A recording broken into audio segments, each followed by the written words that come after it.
Staff लोगों को जिसकी नियुक्ति को अवैध करा दिया उसको भी पेमेंट मिल रहा है प्रिंसिपल साहब और सचिव साहब के हस्ताक्षर से। नहीं, हाई कोर्ट ने कहा आपको जो साक्ष्य मिला है उसमें दो तरह की बातें हैं सर जी। बात यह है कि उन लोगों ने कहा कि 19/4/2007 से पूर्व के लोगों का जो चयन समिति हुआ उसमें मेरा भी चयन समिति कराया जाए। तो चयन समिति के लिए रिजेक्ट किया कि चयन समिति अभी उनका नहीं हुआ है, लेकिन पैसा हमने कानून के तौर पर पैसा जो मिलता है सरकार के 1846 संकल्प के आधार पर जो लोग काम किए हैं उनको पैसा देना है। इसलिए वैसे लोगों को, काम करने वाले लोगों को मैंने पैसा दिया है, कोई गैर लोगों को पैसा नहीं दिया है, मेहनत करने वाले लोगों को। और साथ साथ वह पैसा 2007 से 10 का है। 2007 से 10 में जिन लोगों ने काम किया उनको मैंने पैसा दिया। 10 महीने से यहाँ पर हैं। हम यहाँ पर के पाठक जी के अनुसार कार्रवाई शिक्षक पर करते हैं। जो शिक्षक कायर हैं, जो काम नहीं करते हैं, जिनके विषय में छात्र नहीं है, वो भयभीत है कि कल से मेरा वेतन बंद हो जाएगा। इसलिए वो लोग एक तरह से कहिए यहाँ समाज में हमारे कॉलेज पर गलत लोगों को, अपने द्वारा संपोषित गुंडों को भेजकर हमारे शिक्षक को गाली दिया गया, पीटने की धमकी दी गई, रिवॉल्वर उनके सीने में ताना गया। हमने कार्रवाई किया और वे गुंडे आकर हमारे प्रशासनिक काम में, हमारे कॉलेज में हमारे पास अभी कुर्सियों की कमी है, वो आकर के बैठ जाएंगे और हमारे प्रशासनिक व्यवस्था को डिस्टर्ब करते हैं। हम उस पर कार्रवाई करते हैं तो उनके संपोषण करने वाले लोगों को तकलीफ होती है और हमारे कार्य को बाधा डालते हैं। इसकी शिकायत आपने कहाँ की थी? इसको लेकर इसको लेकर शिकायत कहाँ की थी? जो व्यवधान उत्पन्न हुआ था काम के दौरान, इसकी शिकायत कहाँ की थी? हाँ, इसकी शिकायत हमने अनुमंडलाधिकारी के यहाँ किया। नहीं, इसमें एक और बात आई थी कि जितने स्वीकृत पद हैं उससे ज्यादा लोगों को भुगतान किया गया है। इसी बात पर आरोप लगाया गया कि घोटाला हुआ। ऐसी कोई बात नहीं है। जो पद स्वीकृत है, जो यहाँ स्वीकृत पद है उसी के अगेंस्ट में पैसा दिया गया है।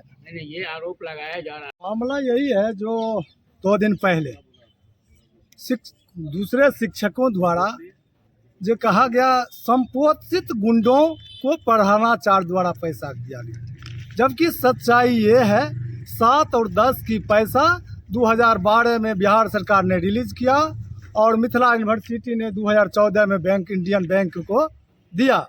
और काफ़ी लंबे दिनों के बाद एसडीओ साहब के पहल के बाद, धन्यवाद है हमारे शासी निकाय में एसडीओ साहब, उनके पहल के बाद ये बैंक खुला। और हाई कोर्ट की जहाँ तक सवाल है, 2013-2015 में एक अमेंडमेंट आई थी, जो लोग बहाल आज से 79 से 86 से 82 से सभी लोग को हमारी तरफ बहाली थी। और 19/4/2007 के जो पूर्व लोग हैं उनकी बहाली के लिए एक अमेंडमेंट आया, जो चयन समिति आपका कराया जाएगा। और 26/3/2008 तक हम लोग बहाल हैं। सरकार ये नहीं हमको कहा कि आपको हटा दिया जाएगा। हमने 2017 में चयन समिति कराने के लिए हाई कोर्ट गया और वो केस वास्तविक में हमारी डिसमिस हुई। और हाई कोर्ट ने ये नहीं कहा जो आपको चाहे जीबी को चाहे हमको आप कॉलेज में नहीं रहे। हमने 7 से 10 में काम किया। अगर हमको 12 में पैसा मिलता, 7-10 का 13 में मिलता, 15 में मिलता, 18 में मिलता, तो हम हकदार थे। और आज हम हकदार नहीं हैं। क्या आरोप क्या लग रहा है आप लोगों पे? हमारे ऊपर आरोप लग रहा है, हम लोग के ऊपर, जो ये लोग गुंडा है। पीएचडी होल्डर है, हम पीएचडी होल्डर हैं। आज के डेट में गेस्ट फैकल्टी की बहाली हो रही है। हम पीएचडी हैं, हम दूसरे जाएंगे तो हम उनसे ज़्यादा एलिजिबल होंगे और हमारी बहाली हो गई। दूसरे हमारे साथी, बहुत सारे साथी को हुआ। तो इस तरीके से एक शिक्षक को वो संसदीय और अशोभनीय भाषा का इस्तेमाल करना कहीं से शोभनीय ही नहीं है। क्या नाम हुआ? मेरा नाम सुबोध कुमार साहब। इन्हीं प्रिंसिपल साहब अनुदान का वितरण, उसका ये लिस्ट है।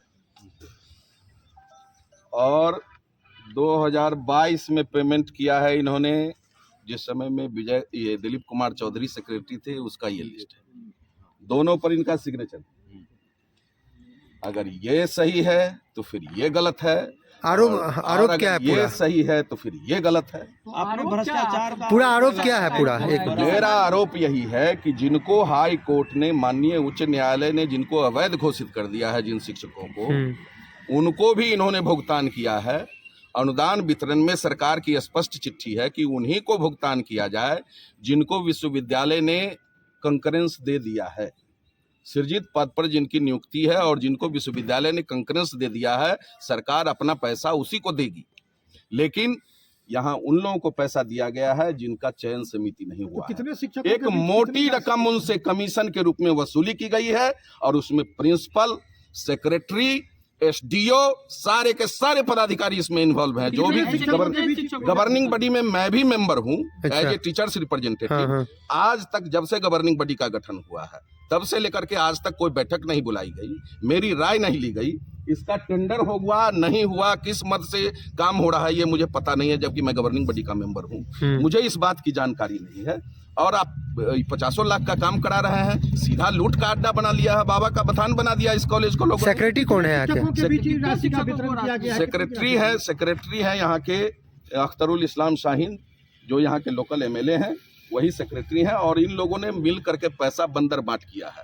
अनधिकृत लोगों को पैसा इसलिए दिया गया ताकि उसमें मोटी रकम हमारे हिस्से आ सके, और ये तमाम वसूली प्रिंसिपल साहब कर करके सब जगह पहुंचाए हैं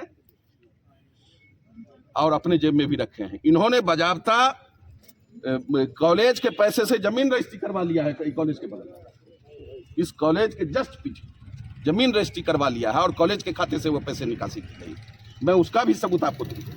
आप क्या चाहते हैं? हम यही चाहते हैं कि सरकार इस तमाम मामलों की निगरानी विभाग से जांच करावे और जो दोषी हो उसको सजा दे। अगर मैं गलत आरोप लगा रहा हूं तो मुझ पर भी मानहानि का मुकदमा चले और मुझको भी सजा। कितने शिक्षकों के बीच राशि का वितरण किया गया है? अब मैं पूरी लिस्ट ही आपको दे रहा हूँ। राशि का वितरण की गई। भैया एक मिनट। आपसे फिर पूछा जाएगा। आपके पास आपसे फिर